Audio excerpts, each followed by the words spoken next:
یہ بتائیں کہ کیا ہوگا اگر وہ آ جاتے ہیں. ابھی میں دیکھ رہا تھا حمزہ شہباز صاحب بھی کہہ رہے ہیں کہ یہ سازش قرار دے رہے ہیں اس لانگ مارچ کو. ابھی آپ سن رہے ہوں گے ہماری ڈسکشن بھی کہ ایک کسی بھی سیاسی جماعت کا حق ہے احتجاج کرنا اگر وہ پرامن طریقے سے کرتے ہیں. تو کیا آپ لوگوں کی حکمت عملی ہوگی اگر وہ پہنچ جاتے ہیں کشمیر آئے ہوئے؟ کیا گرفتاریاں ہوں گی پہلے اگر وہ کہتے ہیں لانگ مارچ ہونا، اور اگر اتحادیوں نے سب نے فیصلہ کر لیا تو؟ دیکھیے، جہاں تک سڑک بند ہونے کا سوال اٹھتا ہے، سڑک بند تو کرنا، کسی بھی قومی شاہراہ کو بند کرنا ایک جرم ہے. تو اس پہ تو جو قانونی کارروائی ہے وہ ہوگی اور ہونی بھی چاہیے. دوسری بات یہ ہے کہ اس کے اوپر آپ کو پتہ ہے ایک لمبی قانونی بحث ہے، عدالتوں کے فیصلے ہیں کہ عوام کو ان احتجاج کے دوران عوام متاثر نہ ہو. ہمارا تو پہلی ترجیح ہوگی کہ عوام کو متاثر کیے بغیر ان کو آپشن دے رہے ہیں کہ آپ کوئی اچھی جگہ بنا لیں جہاں پر جو ضلعی انتظامیہ کے ساتھ آپ ڈیسائیڈ کر لیں. آپ کا رائٹ ہے احتجاج کرنا، اس سے آپ کو کوئی نہیں روک رہا، لیکن ایک پرامن طریقے سے احتجاج کریں. وہ کہہ تو یہی رہے ہیں کہ پرامن طریقے سے، لیکن ٹائم سڑک کا دے رہے ہیں. جب سڑک کا ٹائم دیں گے تو پھر آبویسلی اس کے اوپر ظاہر ہے جو قانونی مشینری ہے وہ حرکت میں آئے گی اور وہ ایسا ایکشن لینے پہ مجبور ہو جائیں گے کہ اگر وہ سڑک کو بلاک کریں گے پھر اس کی روشنی میں گرفتاریاں بھی ممکن ہو سکتی ہیں، اس کی روشنی میں راستے بھی. لیکن محسن صاحب یہ بتائیے گا، ایک ایسی حکومت جو ابھی تک یہ طے نہیں کر سکی کہ اس نے رہنا ہے یا جانا ہے، اس کے لیے یہ کتنا جو ہے وہ آسان ہوگا کہ وہ ایک اتنے بڑے احتجاج کو روک سکے؟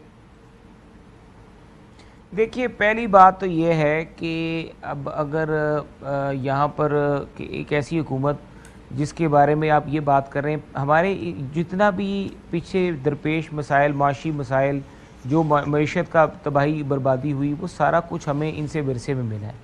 ہم یہ دو چیزیں ہیں، ہم ایک چاہتے تھے کہ یہ بیٹھ کے اصلاحات کریں. اب ہم اپنی قانون سازی ضرور کریں گے اور آئین اور قانون کے مطابق دستور کی روشنی میں کریں گے.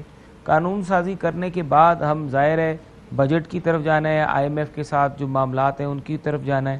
یہ ملک کے لیے بہت ضروری ہیں. اگر ہم یہ چیزیں، یہ فیصلے نہیں کریں گے تو آبویسلی اس کا وزن عوام پر آئے گا. تو اس کے بارے میں ہم سوچ رہے ہیں. ہمارا مین مقصد یہ ہے کہ اصلاحات کی جائیں. لیکن آپ کی حکومت یہ تو سوچ رہی ہے نا کہ یہ بجٹ ہم دے کے فوراً پھر نہیں جانا چاہتے، پھر ہم ٹھہرنا چاہتے ہیں، پھر ہم ٹائم پورا کرنا چاہتے ہیں کہ اگر یہ بجٹ دے کے ہم الیکشن میں گئے پھر تو ہم فارغ ہیں.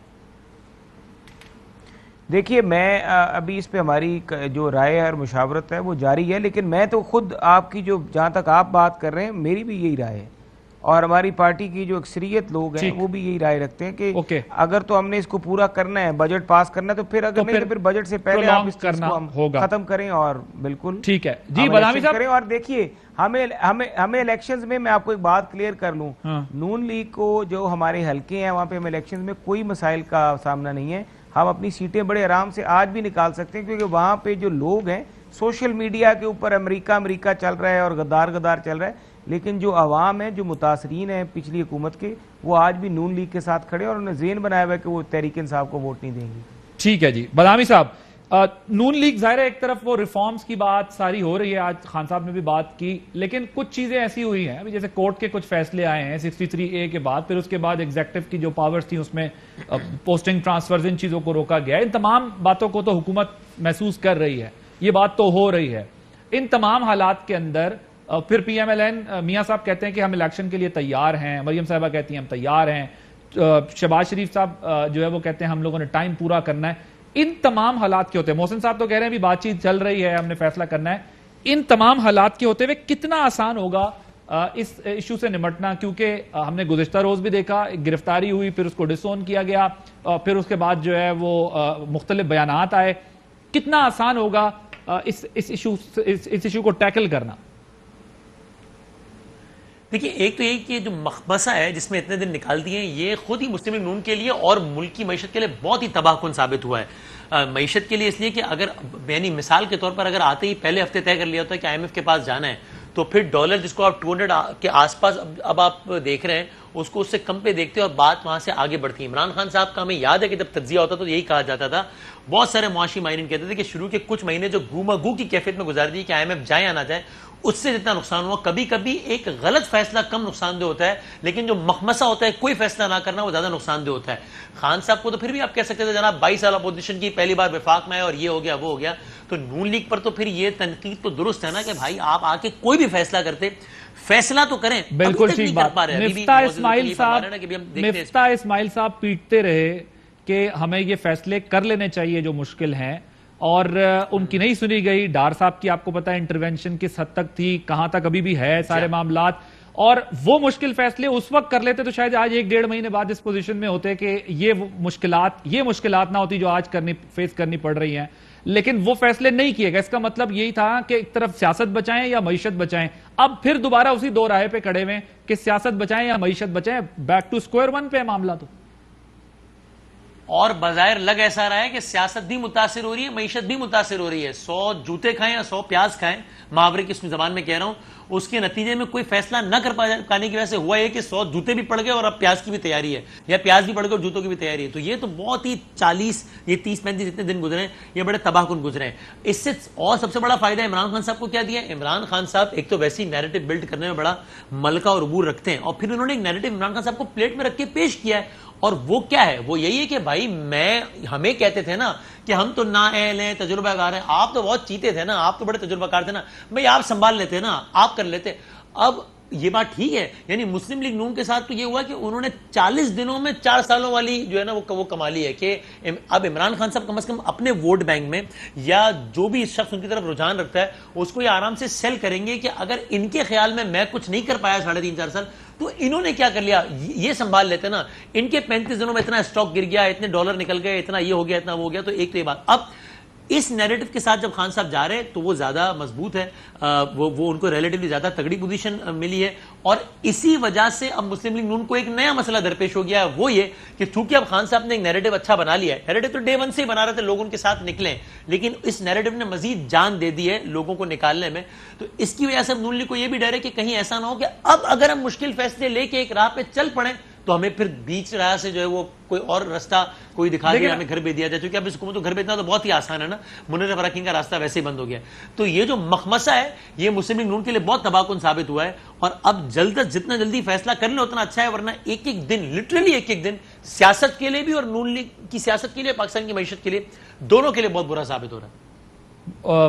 بہت بہتر ہوتا کہ آتے کے ساتھ ہی پیٹرولیم پرائسز بڑھا دیتے اور کہتے یہ تو ہفتے پہلے ہو جانا تھا, ڈیسیجن مہینے پہلے ہو جانا تھا, ہم نے آج آتے کے ساتھ ہی کر دیا. لیکن انہوں نے اس وقت اپنا پولیٹیکل کیپٹل سیو کرنے کے لیے جو اکنامک کیپٹل ہے وہ لوز کیا.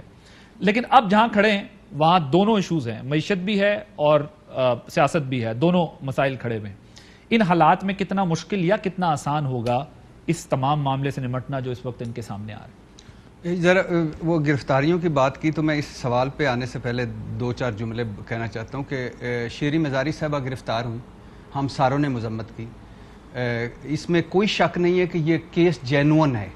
یعنی ان کے والد سردار عاشق مزاری صاحب جو تھے انہوں نے 56 سال پہلے جو 40,000 کنال کا جال سازی کی اصل ریکارڈ چھپایا, جال سازی کر کے, اور وہ پٹواری اور نائب قاصد کے گھر صندوق رکھا. قانونی طور پہ انہیں اپنے کیس کو ضرور فیس کرنا چاہیے کیونکہ یہ فارمولا سب پہ اپلائی ہوتا ہے. I agree with you. But طریقہ کار پہ بحث ہے کہ طریقہ کار غلط اختیار کیا گیا.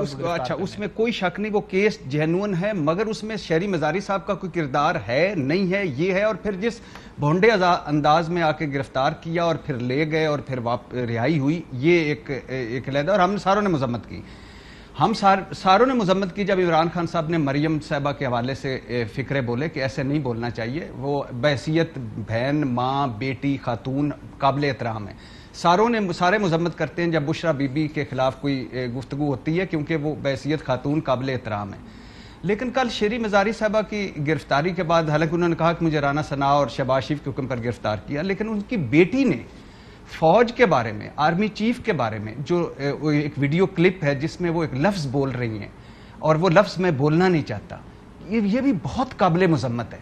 آپ اتنا بغض رکھتے ہیں, آپ کے اندر اتنی نفرت ہے اس آرمی کے خلاف کہ آپ پتہ ہلتا ہے, گھر کا دروازہ کھلتا ہے, آپ فوراً ڈال دیتی اس پہ. اور ان کی بہادری کے قصے بیان کیے جا رہے ہیں, ان کی واہ واہ ہو رہی ہے, جے جے کار ہو رہی ہے. یار خدا کے لیے کون کرے گا اس طرح؟ اگر آپ چیف جسٹس ایک فیصلہ کریں تو اس پہ چڑھ دوڑیں اور ان کو وہ لفظ بولیں. تنقید جائز ہے, آپ سارا کچھ کریں, لیکن کیا یہ آزادی اظہار رائے ہے؟ آرمی چیف کی کوئی فیملی نہیں ہے, ان کے کوئی بچے نہیں ہیں, ان کا کوئی حلقہ ارباب نہیں. یعنی جو 5 لاکھ فوج ہے اس کو آپ ایک لفظ بولتے ہیں. عمران خان نے ایک لفظ بولا تھا میر صادق میر جعفر, حالانکہ انہوں نے بعد میں وہ کہہ دیا کہ میں نے ان کو کہا تھا. ہم ساروں نے مذمت کی کہ سر یہ آپ نہیں کہہ سکتے, یہ انسلٹ نہیں کر سکتے. ان کی بیٹی نے جو انسلٹ کی, توہین کی, بے عزتی کی, یہ آزادی اظہار رائے ہے؟ خدا کا خوف کرو یار, ظالموں اس طرح کرتے ہو. یہ بند ہونا چاہیے, اور اس کی کسی نے مذمت نہیں کی. واہ واہ ہو رہی ہے, جے جے کار ہو رہی ہے, پہلی بات. ٹھیک, مجھے بریک لینی ہے. دوسری بات, مجھے بریک لینی ہے, واپس آ کے پھر